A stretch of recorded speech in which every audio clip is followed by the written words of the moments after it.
Hello class. So as you know, I have canceled a meeting in real life tonight because of the weather, and I'm instead doing a screencast to go over the kinds of things that we would have been talking about tonight in the lab. So you'll notice that I have open Sketchpad and my version of the pre-class work, so I just want to go over that real quick to make sure that while you're watching this you have everything to this point. So the first thing is to just check and make sure you have set your preferences correctly before we get started with any constructions. So remember that you can, if you have your own version, if you check off not just this sketch but new sketches, that setting will be saved for the whole time. If you're looking at this in the lab or somewhere on campus, then you'll have to do it each time. Remember that preferences are not retroactive, so it's really important that you set them before you get started with especially any measurements.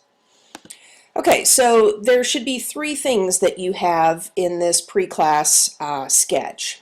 First, you should have a definitions page like this with definitions for some of the items that we're going to be using in this lab's construction. These include the four main objects that we're going to be constructing, which are angle bisectors, perpendicular bisectors, altitudes, and medians. And we're talking about triangles, so all three of these, or rather all four of these, are going to be in response to triangles. Now, you can construct these objects on other polygons, but that's just not what we're going to be focusing on in this lab. Secondly, you should have the questions from the file that I listed under the module for this week on our Canvas page. And you can have these all in one big text box, which is what I have, or you can have them separately and actually put them on the sketch as we go through, and I'll show you that as we get there. But the main idea is somewhere you need to have the questions and then eventually the answers to all of these things as part of your finished lab. And then last, you need to have 4 pages where you have 4 different looking triangles because we're going to be using these to construct the various points of concurrency. Okay, so let's get started. I just want to do a quick review about point of concurrency because this right here, this definition, because we talked about in class that it's really not a big deal when 2 lines cross and of course 2 lines intersect in a point.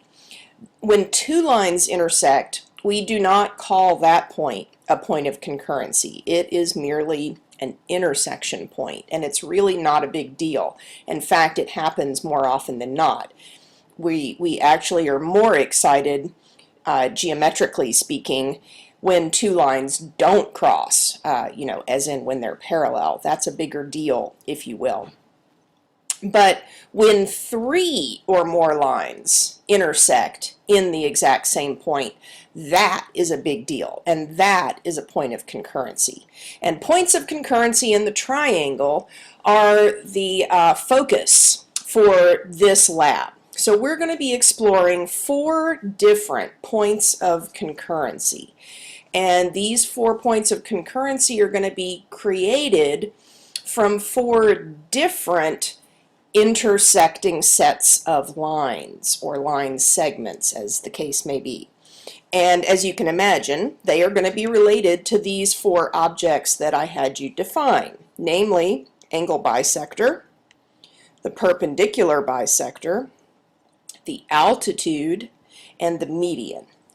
So the order doesn't really matter. We're going to construct all 4 of these. So pick one of your triangles and let's get started.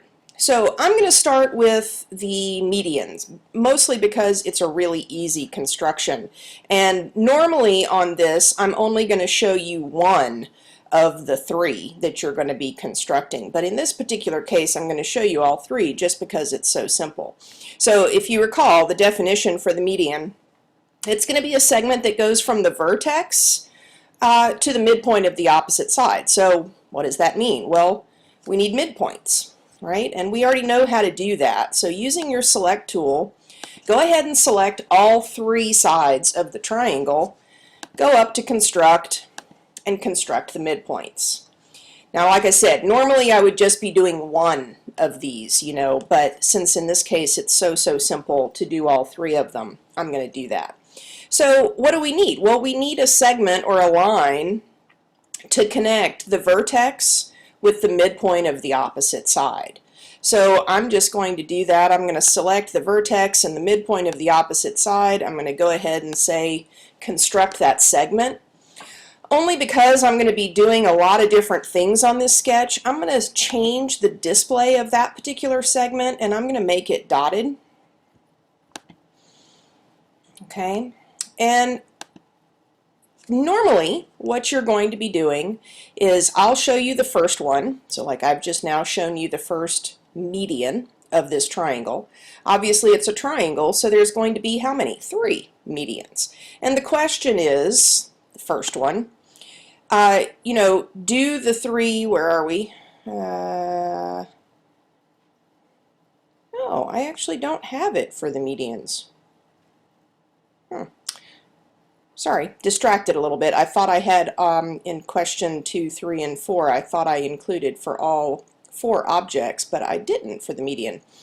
So that's good. That way I don't have to feel like I'm giving you an answer here. So let's pretend that the question is, do the 3 medians intersect in a single point? In other words, is there a point of concurrency? Well, having the first one done is really not enough for you to even be able to tell, at least I don't think. So I'm going to go ahead and construct the second one. Now, before you get excited and go, hey, it intersects in a single point, remember what I told you. 2 lines intersecting, not a big deal. Not a big deal at all. In fact, it happens all the time. So, of course, these 2 medians are going to intersect. That's not a big deal. That's not a cause for geometric celebration.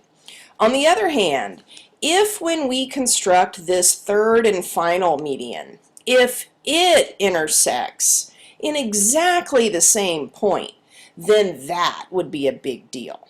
Okay, now in the triangle that I currently have constructed, if we just eyeball it, it kind of does look like there's going to be a point of concurrency here. So let's go ahead and construct it and then see. Now, before you get excited and go, yeah, there's a point of concurrency, I want to remind you that one example does not a proof make. Okay, so before you make the determination that yes, there is a point of concurrency between the 3 medians, I need you to check by dragging your triangle around and make sure that what you think is true really is true. So you notice here, right, that as I drag this triangle and make it all different sizes, if I make it obtuse, if I make it acute, if I make it a right triangle, if I was showing the angle measures, that every single time this intersection point stays the same. And I also want you to notice something else. Do you see in the bottom right corner in pink where it says click to construct the intersection? Okay, so there's an alternative way. We all know that we can construct the intersection by selecting 2 of the points and then going construct intersection, okay? But there is another way in Sketchpad, and that is when you point using the select tool to an area where the computer thinks you may want an intersection, it will do it. Now I want you to notice the language, okay? Under construct, I only have a choice of intersection or midpoint or just a plain old point. There is not a construct concurrency point, okay, option.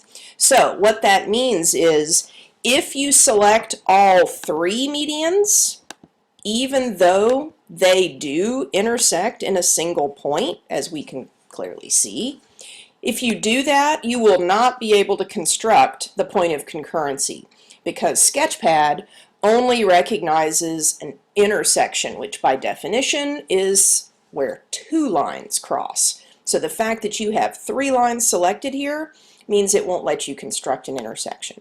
Okay, so for this, it might be simplest just to use the click to construct feature and put your intersection point there. Now, you notice I don't have any labels showing right now. You'll want to add some labels, especially when you get to the exploration part, to try to figure out what you can determine about these points.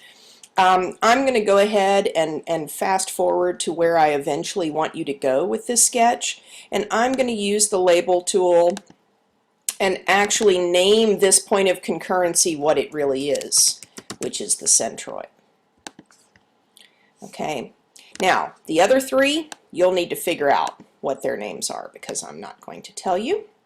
But there are specific names, and of course you can tell what they are right from the questions, because it talks about some of the names here, right? Circumcenter, orthocenter, but I want you to figure out which one is which, and you can do that either using our textbooks, using an online tool, you know, whichever you prefer, or if you have another geometry book. Okay, so we have answered really the first question. Do the three medians of a triangle intersect in a single point of concurrency? The answer is yes. What's that point called? The answer is it's a centroid.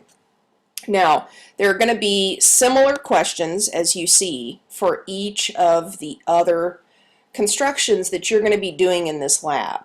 So what I'm going to do is I'm just going to show you how to create each of these three remaining things, namely the angle bisector, the perpendicular bisector, and the altitude. And then I'm going to let you finish off the lab. Okay? So, just like what we did in the first one, in the second one, you're going to choose which thing. So let me go back to the questions. Angle bisectors. So how about we do that? So to construct, if you notice, under construct there is angle bisector as an option. Okay, so the only thing we have to figure out now is what do we need to have selected in order for that option to be available? And the answer is we need to have an angle selected. So if I want to do the angle bisector of this angle right here, let me see what it's called, angle A, okay, then I'm going to select the points that create angle A, okay, in order. So I can either go this one, this one, this one, or I can go this one, this one, this one. So it's just like when we're measuring angles, the key thing here is that the vertex of the angle that you want is the one that you select second. So select it and then just say angle bisector. You'll notice that it constructs it as a ray, and that's perfectly fine. Okay.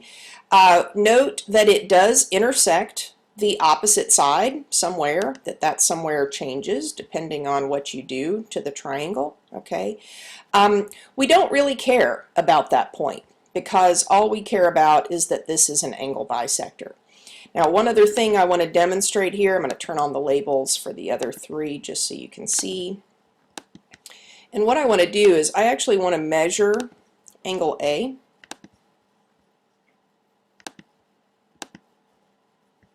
Okay, so it's a 67-degree angle. Right this second, obviously it will change, right, if I drag it around. Okay. And what I want to do is I want to just measure the two angles that are created now from this angle bisector, just to kind of prove that it really did bisect the angle. So to do that, I need a point on this ray. Okay, so I'm going to make that point, and now I'm going to measure this smaller angle.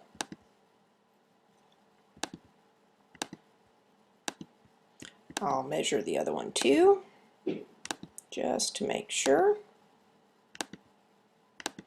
And what should happen now is that no matter what I do, when I drag these around, it should be half. Okay. Now, remember, if I have, like, for example, a 69-degree angle, obviously half of 69 is not 34.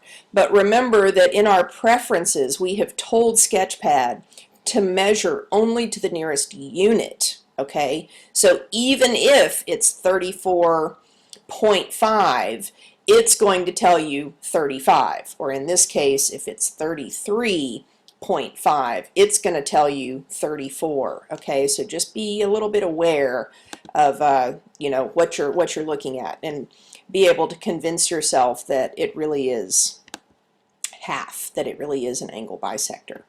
So in one of the items on the grading rubric for this lab, you're going to see some kind of an item where I say, you know, are there measurements and text boxes to support whatever it is that you're saying?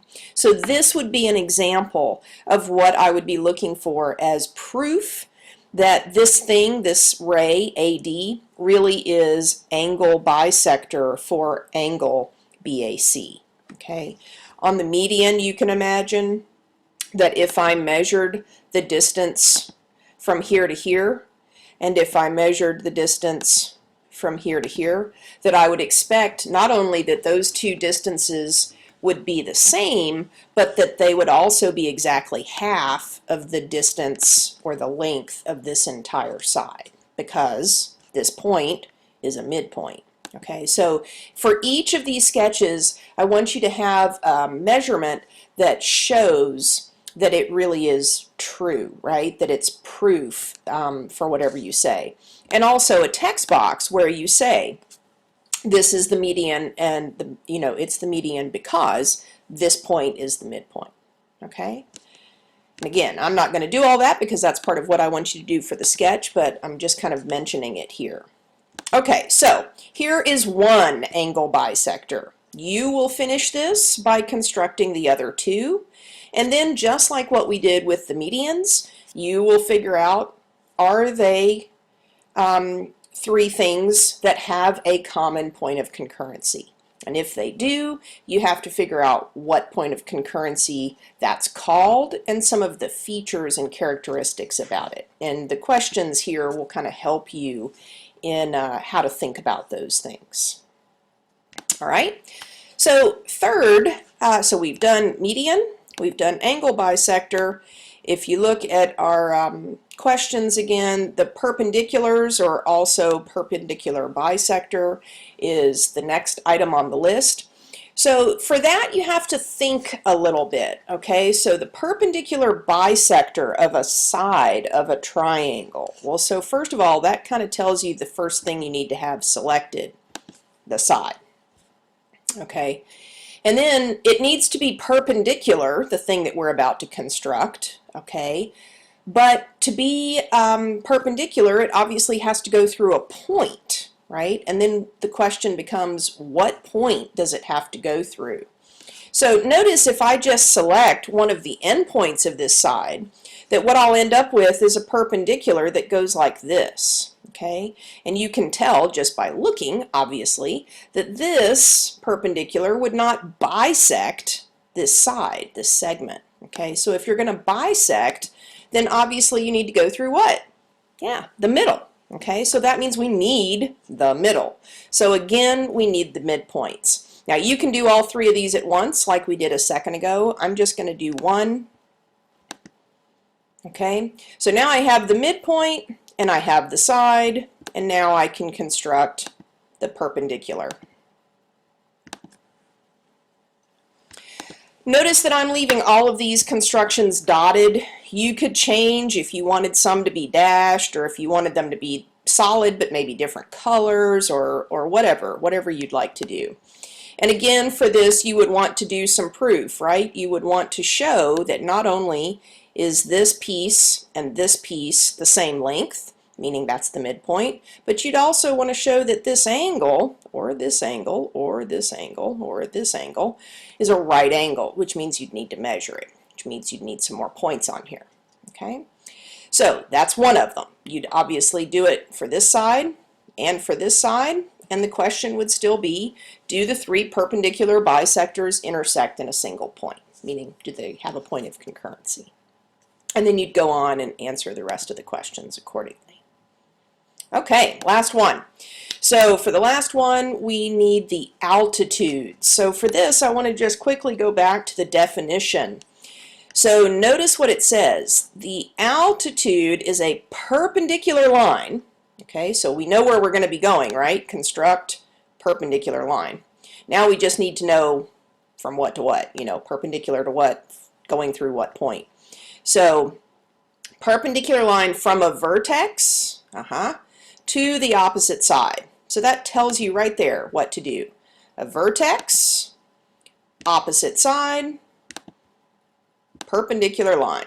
There's your altitude. Okay, notice it is perpendicular, which means it's similar to the construction that we did just a second ago, right? This forms a right angle, just like this one. However, notice that it does not bisect the segment, okay, the side. And of course, when you drag it around, other stuff happens, right? So you want to just be sure that you've thought about this. So like, let me drag it just like this so you can kind of see what's going on, because this probably will freak you out. You're going to be like, oh my God, it's not crossing the segment, the side. What happened? I did it wrong. No, no, no. You did it right. Because look, if I turn this side of the triangle into a whole line, notice what happens, right? This perpendicular, this altitude, goes from the vertex to the opposite side or the line containing the opposite side. Okay, so this is correct. There are times where that intersection point is inside the triangle. There are times when it is outside, and that's actually one of the questions you're going to be exploring. Okay. All right, so that's it, guys. I hope that this all makes sense. Your job is to complete these 4 constructions, right? For each one, just like this, you will have the 3 objects. You will have the point of concurrency, if indeed it makes one, and you will have the measurements in the text boxes to demonstrate what it is and what you're finding. And somewhere, either on each individual sketch or here on the main questions page, you want to have answers to these 10 questions. Okay? When you're done, save it and submit it on the lab just like usual. All right? Remember that this is not due until class time next week. So if you have any questions or if you have any concerns, just drop me an email. And remember that you can come back and watch this screencast again, pause, replay it if you get stuck. All right? Good luck!